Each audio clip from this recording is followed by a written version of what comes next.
one example of deception in the world, of course, is the World Economic Forum. They're having their little shindig, and that is coming up next week from the 16th to the 20th.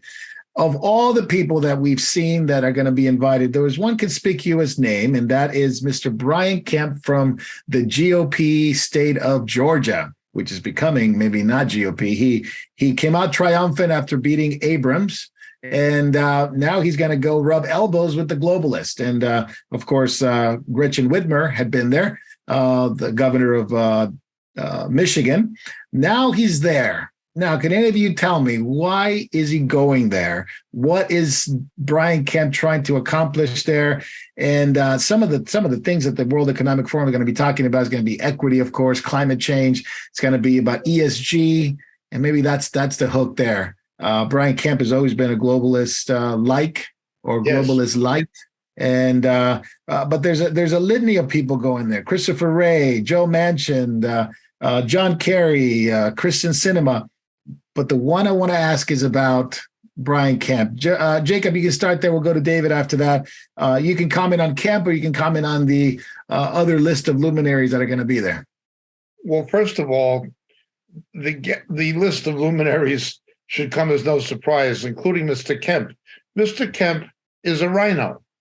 He's presently the kingpin rhino along with Mitt Romney. Mitt Romney is the rhino for the kingpin for the West. Mr. Kemp is the kingpin rhino for the East.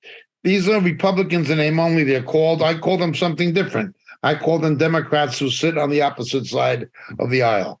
They're in the tradition of John McCain and people like that. They are in no sense conservatives. They are no ideological sense Lincolnite Republicans. They're not that. They're just politicians. They're purely political animals. And that is what Mr. Kemp is. Because he was triumphant, he was included in the guest list, but let's understand why. One of the states responsible for the election of Joe Biden and that refused to have a proper recount and a proper investigation into what happened was Georgia. And that was largely because of the Secretary of State of Georgia and Mr. Kemp. So you have an anti-Bush, an anti-Trump, pro-Bush, but he'd be like Bush, but an anti-Trump Republican who helped get Biden elected, or more importantly to them, kept Trump out. Donald Trump ran against the establishment. He ran against the World Economic Forum. He ran against globalism. He was a corporate magnate himself, a businessman. He knew what it was. He understood how the system worked, and they hated him. He was a threat to the swamp, and he stood up to the WEF and its agenda. And Mr.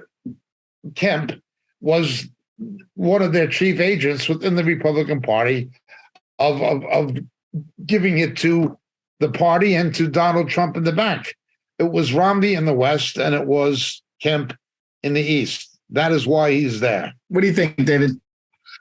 Well, it's so crazy that so many Republicans are going, like Pat Toomey, ex-senator, congressman, the new senator, Republican from, I believe it's Colorado. I can't remember her name, but they're going. But you have heads of state, foreign affairs people, finance. It's just this whole international organizations are coming together, NGOs, people from the energy sector, the environmental sector. All these are coming together to control everything and to cooperate. I believe if the name of this one is cooperation in, if you could help me out there, in a crazy world or a dysfunctional world.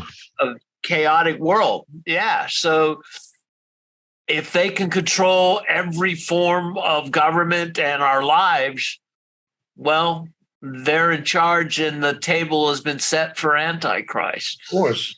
George Soros is a key player, very much at the center of it, along with, of course, Harari and Schwab. But what we also note is the following. These people are coming together, irrespective of political ideology, irrespective of political party. They're coming together for some common purpose. And they're going to actively pursue it in their agendas. So it doesn't matter what they say when they run for office or what they do.